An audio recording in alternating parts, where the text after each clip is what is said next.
गण श्री महागणेशाय नमः। राधे राधे दोस्तों, कैसे हैं आप सब। दोस्तों, अधिक मास चल रहा है। अधिक मास 17 सितंबर को शुरू हुआ था और 16 अक्टूबर को समाप्त होगा। यह माह पूरे 3 साल बाद आता है। इस माह के स्वामी भगवान श्री हरि विष्णु हैं, इसलिए इसे पुरुषोत्तम मास भी कहा जाता है। इस माह में भगवान श्री हरि विष्णु और माँ लक्ष्मी का विशेष रूप से पूजन किया जाता है। माना जाता है कि अधिक मास में किए गए पूजा जप तप का अन्य मास की तुलना में 10 गुना अधिक पुण्य फल प्राप्त होता है। यह माह भगवान श्री हरि विष्णु के सभी अवतारों को समर्पित है। इस माह में भगवान श्री हरि विष्णु और भगवान श्री हरि विष्णु के सभी अवतारों का पूजन किया जाता है। जब कोई भी देवता अधिक मास के स्वामी बनने को स्वीकार नहीं थे, तब अधिक मास भगवान श्री हरि विष्णु के पास गया और अपनी पीड़ा भगवान को सुनाई। तब भगवान विष्णु ने अधिक मास को आशीर्वाद दिया कि जो कोई भी इस माह में मुझे प्रसन्न करेगा, उसके घर से दुख दरिद्रता को मैं दूर कर दूंगा। उसके यहाँ कभी भी गरीबी नहीं आएगी। मैं उसके सभी कष्टों को दूर करूंगा। अधिक मास भगवान श्री हरि विष्णु को प्रसन्न करने का बहुत ही खास माह होता है। इस माह में किए गए थोड़ी सी ही पूजा जब तब उपाय से भगवान श्री हरि विष्णु की कृपा प्राप्त होती है। आज की इस वीडियो में हम आपको अधिक मास में भगवान श्री हरि विष्णु को प्रसन्न करने वाला एक बहुत ही आसान और असरकारक उपाय बताने जा रहे हैं। दोस्तों, वैसे तो इस उपाय को आप अधिक मास में किसी भी दिन कर सकते हैं, लेकिन अधिक मास की पूर्णिमा के दिन इस उपाय को अवश्य ही करें, क्योंकि अधिक मास की पूर्णिमा भगवान श्री हरि विष्णु, माँ लक्ष्मी जी और बजरंगबली को समर्पित होती है। इस बार की अधिक मास की पूर्णिमा बहुत ही ज्यादा शुभ संयोग लेकर आ रही है। यह पूर्णिमा 1 अक्टूबर को है और इस दिन स्वार्थ सिद्धि योग भी बन रहा है। इस दिन उत्तरा भाद्रपद नक्षत्र में वृद्धि योग भी बन रहा है और इस बार पूर्णिमा गुरुवार के शुभ संयोग में है। इससे यह पूर्णिमा और भी ज्यादा प्रभावशाली हो गई है। आज की इस वीडियो में हम आपको जो उपाय बताने जा रहे हैं, शास्त्रों में बताया गया ये बहुत ही सरल और असरकारक उपाय है। इस उपाय को करने से भगवान श्री हरि विष्णु, माँ लक्ष्मी जी और बजरंगबली की असीम कृपा प्राप्त होती है। घर से गरीबी दूर हो जाती है, दुख दरिद्रता का नाश होता है और कष्टों संकटों से मुक्ति मिलती है। इस उपाय को अधिक मास में अवश्य ही करें और इससे लाभ प्राप्त करें। दोस्तों, इस उपाय को सही प्रकार से करने के लिए आप हमारी इस वीडियो को एंड तक अवश्य ही देखें। अगर आपने हमारे चैनल को अभी तक सब्सक्राइब नहीं किया है तो जल्दी से हमारे चैनल को सब्सक्राइब कर लें और बेल आइकन को हिट अवश्य ही करें, जिससे हमारी सभी नई वीडियोस की नोटिफिकेशन आपको फ्री में सबसे पहले मिल पाए। तो आइए दोस्तों, जानते हैं इस उपाय के बारे में। दोस्तों, यह उपाय आपको संध्या काल से रात्रि के समय करना है। इस उपाय को करते समय स्वच्छता और पवित्रता का विशेष ध्यान रखें। अच्छी तरह से मुंह हाथ पैर धोकर स्वच्छ वस्त्र धारण करें। इस उपाय को करते समय काले या नीले रंग के वस्त्र ना पहनें। आज के दिन हो सके तो पीले या लाल रंग के वस्त्र पहनकर ही इस उपाय को करें। उपाय करने के लिए अपने मंदिर के सामने आसन बिछाकर बैठ जाएं। अब आप एक शुद्ध घी का दिया बनाएं। दीपक में रुई की बाती लगाएं। अब मंदिर में आप थोड़े से साबुत चावल रखें। चावलों के ऊपर आप इस दीपक को रखें। दोस्तों, ध्यान रखें, दीपक को सीधे जमीन पर ना रखें, क्योंकि जमीन पर रखा गया दीपक अपूर्ण माना जाता है।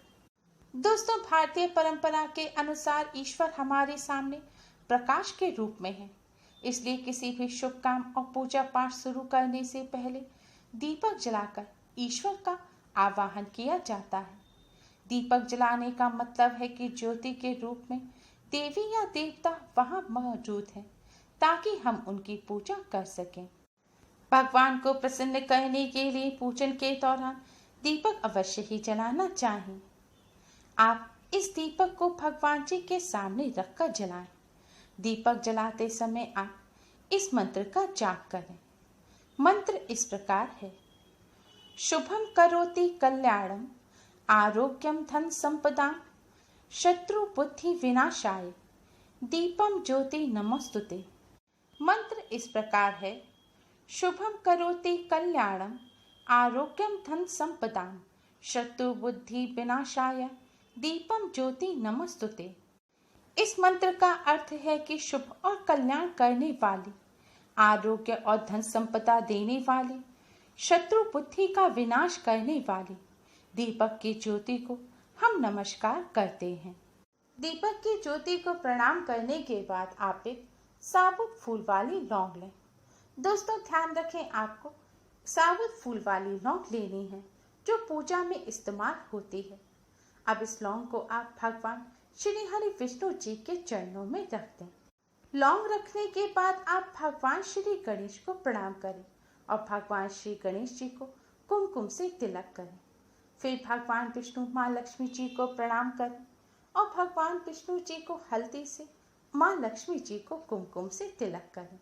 अब आप बजरंगबली को प्रणाम करें। ध्यान रखें, आपको बजरंगबली के तिलक नहीं लगाना है। बजरंगबली को प्रणाम करने के पश्चात आप भगवान जी को किसी फल मिष्ठान का भोग लगाएं। आप अपनी इच्छानुसार किसी भी फल मिष्ठान का भोग लगा सकते हैं। फल मिष्ठान ना हो तो शक्कर, मिश्री, बताशे किसी भी चीज का आप भगवान जी को भोग लगा सकते हैं, लेकिन भोग अवश्य ही लगाएं। भोग लगाने के पश्चात आपने भगवान जी के चरणों में जो लौंग रखी थी उस लौंग को उठाएं, अपने मस्तक से लगाएं और इस लौंग को आप दीपक में डाल दें। दोस्तों दीपक की तरह ही लौंग का भी हिंदू धर्म में विशेष महत्व है। लौंग को बहुत ही पवित्र माना जाता है। अधिकतर सभी धार्मिक कार्यों में लौंग का इस्तेमाल किया जाता है। लौंग बहुत ही पवित्र और गुणकारी होती है। शास्त्रों में बताया गया है कि अगर कोई मनोकामना लंबे समय तक पूरी नहीं हो रही हो तो दीपक में लौंग डालकर भगवान का पूजन करना चाहिए। ऐसा करने से मनोकामना जल्द ही पूर्ण हो जाती है। लौंग नकारात्मक ऊर्जा को भी दूर करती है। दीपक में लौंग डालकर भगवान श्री हरि विष्णु, माँ लक्ष्मी जी और बजरंगबली का पूजन करने से कार्यों में आ रही रुकावटें दूर होती हैं, अनिष्ट दूर होता है और धन का लाभ होता है। दीपक में लौंग डालकर भगवान का पूजन करने से भगवान अति शीघ्र प्रसन्न हो जाते हैं और अपना आशीर्वाद देते हैं। दीपक में लौंग डालकर अब आप भगवान का पूजन करें। सबसे पहले भगवान श्री गणेश को प्रणाम करें, फिर भगवान विष्णु जी के इस महामंत्र का 108 बार जाप करें। मंत्र इस प्रकार है। ओम नमो भगवते वासुदेवाय, ओम नमो भगवते वासुदेवाय। मंत्र का जाप करने के बाद आप जय माँ लक्ष्मी का 21 बार जाप करें। इसके बाद आप एक बार हनुमान चालीसा का पाठ अवश्य ही करें। आपको हनुमान चालीसा का पाठ थोड़े उच्च स्वर में करना है। हनुमान चालीसा का उच्च स्वर में पाठ करने से आसपास मौजूद नकारात्मक ऊर्जाएं नष्ट हो जाती हैं। इस तरह पूजन करने के बाद आप भगवान श्री गणेश, भगवान विष्णु जी की आरती करें। आरती करते समय आप इस दीपक से भगवान जी की आरती अवश्य ही उतारें।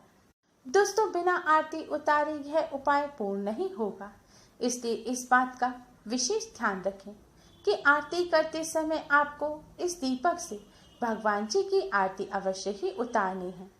भगवान विष्णु जी की आरती करते समय सभी भगवान जी की आपके मंदिर में जितनी भी तस्वीरें या प्रतिमा हो सबकी आप इस दीपक से आरती अवश्य ही उतारें।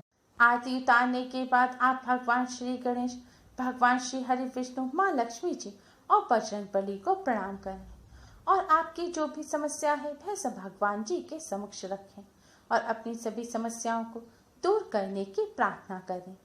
दोस्तों शास्त्रों में बताया गया ये बहुत ही आसान और असरकारक उपाय है। इस उपाय को करने से भगवान श्री हरि विष्णु, माँ लक्ष्मी जी, बजरंगबली की कृपा से सभी कष्टों और संकटों से मुक्ति मिलती है। साथ ही धन संबंधी सभी समस्याएं दूर हो जाती हैं। घर से नकारात्मक ऊर्जा दूर हो जाती है और बिगड़े हुए कार्य भी बनने लगते हैं। कार्यों में आ रही रुकावटें दूर हो जाती हैं। दोस्तों, जब दीपक पूर्ण हो जाए तो रात्रि में ही या फिर अगले दिन सुबह उठकर स्नान करने के पश्चात आप दीपक में से इस लौंग को उठाएं और इसे शुद्ध बहते हुए जल में विसर्जित कर दें। अगर शुद्ध बहता हुआ जल आपके घर के आसपास ना हो तो आप अपने घर के आसपास या घर में ही किसी पौधे की मिट्टी को खोदकर उसमें इस लौंग को दबा दें। पूजन के बाद आपने भगवान जी को जो भोग लगाया है उसे प्रसाद के रूप में अवश्य ही ग्रहण करें।